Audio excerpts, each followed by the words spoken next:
வணக்கங்களே. கிராமத்தில் இருக்கக்கூடிய தன்னுடைய அம்மாவை பார்க்குறதுக்காக சிவா ஊருக்கு கிளம்பிட்டு இருந்தான். அப்போ அவருடைய மனைவி தான் கணவனான சிவா கிட்ட கேட்குறாங்க, உங்கள் அம்மாவை பார்க்க போகிறீங்களா, செலவுக்கு எதுவும் பணம் எடுத்துகிட்டு போகிறீங்களா உங்கள் அம்மாவுக்கு கொடுக்குறதுக்கு அப்படின்னு சொல்லி கேட்குறாங்க. ஆமாம், இப்போ தான் பேங்கில் போய் எடுத்துகிட்டு வரேன் அப்படின்னு சொல்கிறான். எவ்வளோ எடுத்துகிட்டு போகிறீங்க அப்படின்னு கேட்குறாங்க. 1,00,000 எடுத்துகிட்டு போகிறேன் அப்படின்னு சொல்கிறான். உடனே மனைவி சொல்கிறாங்க, எது 1,00,000? ஏன் உங்கள் அம்மாவுக்கு 10,000 போதாதா? அவங்க ஒரு ஆள் தானே, எதுக்கு இவ்வளோ பணம் அப்படின்னு சொல்கிறா.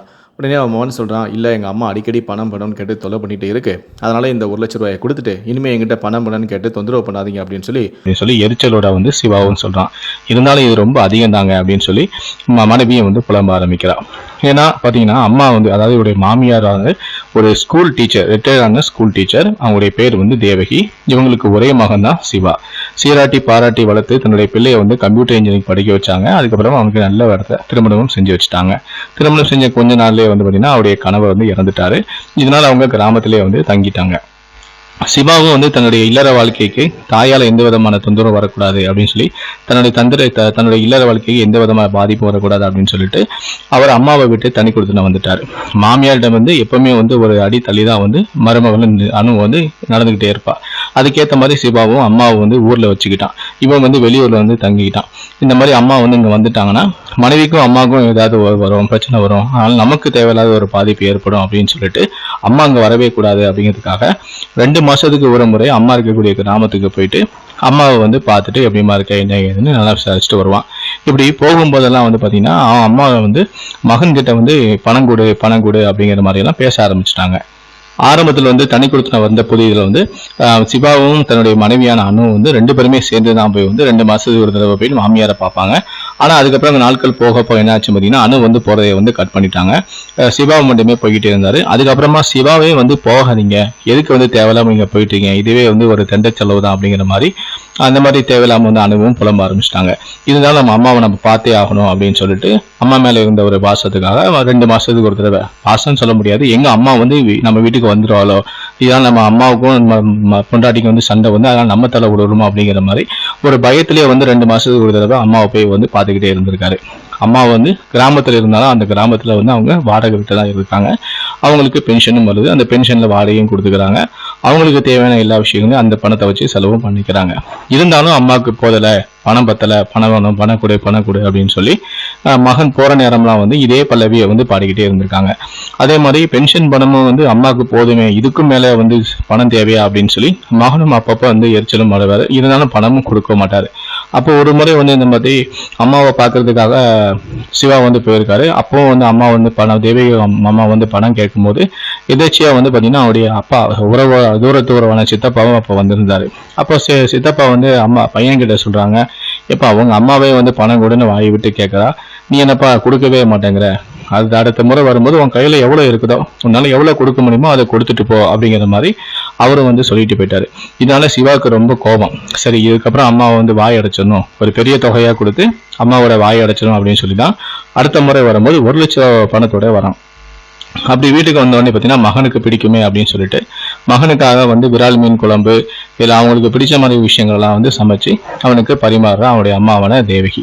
அடுத்த முறை வரும்போது அணுவையும் கூட்டிட்டு வாப்பா, அதாவது மருமகளையும் கூட்டிட்டு வாப்பா, எனக்கு அவங்கள பார்த்து ரொம்ப நாளாச்சு, ரொம்ப நாளாக எனக்கு ஒரு உடம்பு இந்த மாதிரி இல்லை, அடிக்கடி தொந்தரவு பண்ணுது, நான் எப்போ வேணா இறந்து போக வாய்ப்பு இருக்கு, அதனால அடுத்த முறை வரும்போது கண்டிப்பா நீ கூட்டிட்டு வாப்பா அப்படிங்கிற மாதிரி அம்மாவும் சொல்றாங்க. பையனும் கையை சாப்பிட்டுட்டு கையை கழுவிட்டு உடனே பையை திறந்து அந்த பணத்தை எடுத்து அம்மா கையில கிட்டினீங்களாம். அம்மா பார்த்து ஆச்சரியப்பட்டாங்க. ஏன்பா இவ்வளோ பணம், எனக்கு எதுக்குப்பா இவ்வளோ பணம், கொஞ்சமே போதுமே அப்படிங்கலாம். இல்லை இந்த 1,00,000 உங்ககிட்ட இருக்கட்டும், இனி நீ பணம் பண்ணணும், என்ன திரும்ப இந்த விஷயத்தையே பாடிட்டு இருக்காத, அதான் இந்த மாதிரி 1,00,000 கொண்டு கொடுத்துட்டேன், நீ எப்படி செலவு பண்ண நினைக்கிறியோ தாராளமா வச்சு நல்ல செலவு பண்ணு, அந்த மாதிரி என்ன நினைக்கிறியோ அதெல்லாம் நீ வாங்கிக்கோ அப்படிங்கிற மாதிரி அம்மா கிட்ட இந்த 1,00,000 பணத்தையும் கொடுக்குறான். என்னமோ நீ பணத்துக்கே கஷ்டப்படுற மாதிரி வரும்போதெல்லாம் இதே மாதிரி பேசிக்கிட்டே இருக்கிற, அதான் இந்த மாதிரி மொத்தமா அவங்களை கொடுத்து அவன் வாய் அடைக்கலாம் அப்படின்னு சொல்லி அந்த 1,00,000 கொண்டு வந்தேன் அப்படிங்கிற மாதிரி அம்மா கிட்ட கொடுக்குறான். உடனே அம்மாவும் அந்த பணத்தை வாங்கிட்டு உடனே வீட்டுக்குள்ள போறாங்க. அம்மா இப்படி சொல்லி அம்மா கையில் தான் கொடுத்து இந்த 1,00,000 பணத்தை வாங்கிட்டாங்களே அப்படின்னு சொல்லி மகனுக்கு எரிச்சல். அம்மா பணத்தோட உள்ளேயும் போயிட்டாங்க. மகனும் சரி நான் கிளம்புறேம்மா அப்படின்னு சொல்லிட்டு அவரும் கிளம்பி வந்துட்டான். இப்படியே ஒரு 6 மாசமா வச்சு அம்மாவை போய் அவன் பார்க்கவே இல்லை. எப்பவுமே பார்த்தீங்கன்னா 2 மாசத்துக்கு ஒரு தடவை போய் பார்ப்பான். இந்த முறை 6 மாசம் ஆச்சு அம்மாவை போய் பார்க்கவே இல்லை. கடைசி முறை போகும்போது கூட அம்மா வந்து எனக்கு ஒரு அடிக்கடி உடம்பு சரியில்லைப்பா, நான் எப்போ வேணா இறந்து போயிடுவேன், அதெல்லாம் அடுத்த 2வது மாதம் வரும்போது உன் மனைவியும் கூட்டிட்டு வா அப்படின்னு சொல்லியிருப்பாங்க. ஆனால் கிட்டத்தட்ட வந்து பார்த்தீங்கன்னா 6 மாதம் ஆச்சு, இன்னும் வந்து அவர் மகன் வந்து அம்மாவை பார்க்க போகவே இல்லை. அப்போ மனைவியே கேட்குறாங்க, ஏங்க என்னங்க 2 மாதத்துக்கு ஒரு தடவை நீங்கள் போயிட்டே இருந்தீங்களா, இப்போ 6 மாதம் ஆச்சே நீங்கள் போகலையா அப்படின்னு சொல்லி கேட்குறாங்க. எதுக்கு நான் போகணும், அவங்களுக்கு தேவை நான் இல்லை, அவங்களுக்கு தேவை பணம் தான், அதுதான் மொத்தமாக நான் கொடுத்துட்டு வந்துட்டேன்ல அப்படின்னு சொல்லி சிவாவும் வந்து கோவப்படுறான். இப்படி 6 மாதத்துக்கு மேலே ஆயிடுச்சு. திடீர்னு ஒரு நாள் வந்து அவங்களுக்கு ஒரு தகவல் வருது, சிவாவுக்கு வந்து ஒரு தகவல் வருது, உங்கள் அம்மா வந்து இறந்துட்டாங்கப்பா, தவறிட்டாங்க, உடனே புறப்பட்டு வா அப்படின்னு சொல்லி கிராமத்துலேருந்து ஒரு தகவல் வந்து வருது. உடனே வந்து ஐயோ அம்மா இறந்துட்டாங்களா அப்படின்னு சொல்லி பதப்பதப்போட தன்னுடைய மனைவியும் கூட்டிக்கிட்டு கிராமத்துக்கு வந்துட்டான். 2 நாளாவே உடம்பு முடியலப்பா, அவங்க அம்மாவுக்கு நெஞ்சு வலிக்குதுன்னு சொன்னாங்க. ஆஸ்பத்திரிக்கு கூட்டிட்டப்போ எனக்கு வேண்டாம், கூட்டிட்டுலாம் போவேனா, சரியாயிடுன்னு சொல்லி டாக்டர்கிட்ட வரவும் மறுத்துட்டாங்க. நிமிஷமா வந்து ஒரே நிமிஷத்துல அவங்க உயிரும் போச்சு, அவங்க அவங்க அவங்க வரைக்கும் அவங்களுக்கு நல்ல சாவு தான் அப்படின்னு சொல்லி அவங்க கஷ்டப்படாம வந்து யாருக்கும் தொந்தரவும் கொடுக்காம இறந்துட்டாங்க அப்படிங்கிற மாதிரி அம்மா கிட்ட வந்து பக்கத்து வீட்டு சிவா கிட்ட வந்து பக்கத்து வீட்டு பெண்மணி வந்து சொல்றாங்க, உங்க அம்மாவுக்கு வந்து நல்ல சாவுப்பா அப்படிங்கிற மாதிரி. அதுக்கப்புறம் வந்து அம்மாவை வந்து அவன் தகனம் செஞ்சுட்டு அந்த ஈர உடையோட வந்து வீட்டுக்கு வரான். அப்போ உங்க அம்மா கட்டில இருந்துச்சுங்க அப்படின்னு சொல்லிட்டு ஒரு பெட்டியோட சாவியை கொண்டு வந்து அனு வந்து தன்னுடைய மகனான சிவா கிட்ட கொடுக்குறான். அப்போ வீட்டில் வந்து ஒரு பெட்டி இருக்கு, இதை திறந்து பாருங்க அப்படிங்கிற மாதிரி சொல்றான். அதில் அவன் வந்து திறந்து பார்த்ததுமே அவனுக்கு ஒரே அதிர்ச்சி ஆயிடுச்சு. என்ன அப்படின்னு பார்த்தீங்கன்னா, அவன் கொடுத்த அந்த 1 லட்ச ரூபா கட்டு வந்து பிரிக்கப்படாம வந்து அப்படியே இருந்துச்சு. கூடவே வந்து ஒரு லெட்டரும் இருந்துச்சு. அந்த லெட்டர் எடுத்து அவன் படிக்க ஆரம்பிக்கிறான். என்னங்க இது, பணத்தை அவங்க அம்மா அப்படியே வச்சிருக்காங்களே, இதுக்காக வந்து அவங்க இவ்வளோ பாடுபடுத்துறாங்க அப்படிங்கிற மாதிரி அனுபவம் வந்து ஆச்சரியப்பட்டு அந்த கடிதத்தை பிரித்து படிக்க ஆரம்பிக்கிறான். அப்போதான் அந்த கடிதத்தில் அவங்க அம்மா வந்து எழுதியிருந்தாங்க, அன்புள்ள சிவாவுக்கு, இதை படிக்கும் நேரம் என் கதை முடிந்திருக்கும், எனக்கு பெருசா எந்த செலவும் இல்லை, அதனால நீ கொடுத்த பணம் பத்திரமா பெட்டியில இருக்கு, எடுத்துக்க. அம்மாவை பத்தி உன் மனசுல தப்பான அபிப்பிராயம் இருக்கு, அதை தெளிவுபடுத்த தான் இந்த கடிதத்தை நான் எழுதி வச்சிருக்கேன், பணத்துடனும் வைத்திருக்கேன். என்னைக்கு இருந்தாலும் என் உயிர் போன பின்பு இது உன் வசம் வரும்னு எனக்கு தெரியும். நீ வரும்போதெல்லாம் உன்கிட்ட பணம் கேட்பேன், அதை மறுக்கல.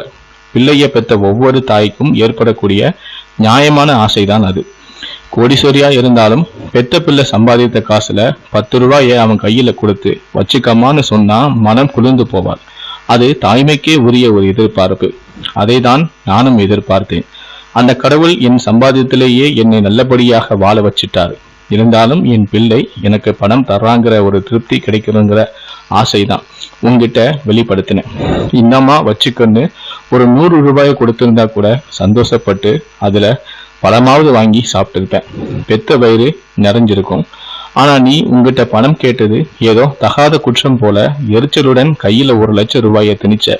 வேண்டாம்பா, இந்த பணத்துல 1 ரூபாய் கூட நான் எடுக்க கூடாது, என் மனது எனக்கு எடுக்கணும்னு என் மனசு வரவும் இல்லை, இதை பத்திரமா நீயே வச்சுக்கப்பா, எடுத்துக்கப்பா, அன்புடன் உன் தாய் தேவகி அப்படிங்கிற மாதிரி ஒரு லெட்டர் எழுதி வச்சாங்க. இந்த லெட்டர் படிச்சதுமே மனம் உடைஞ்சு போய் அழ ஆரம்பிச்சிட்டாரு சிவா. சிவாவோட அழுகையை சமாதானப்படுத்த முடியாம அனுவும் ஒரு நிமிஷத்துல கண் கலங்கிட்டாங்க. இந்த கதையை பற்றி உங்களுடைய கருத்துக்கள் என்ன அப்படிங்கிறத கீழே இருக்கக்கூடிய கமெண்ட் செக்ஷன்ல முழுசா சொல்லுங்க. மறக்காம இந்த வீடியோவை மற்றவர்களுக்கும் ஷேர் பண்ணுங்க. மேலும் இது போன்ற பல வீடியோக்களை பார்க்கணும் அப்படின்னு நினைச்சீங்கன்னா மறக்காம சேனலை சப்ஸ்கிரைப் பண்ணுங்க. நன்றி, வணக்கம்.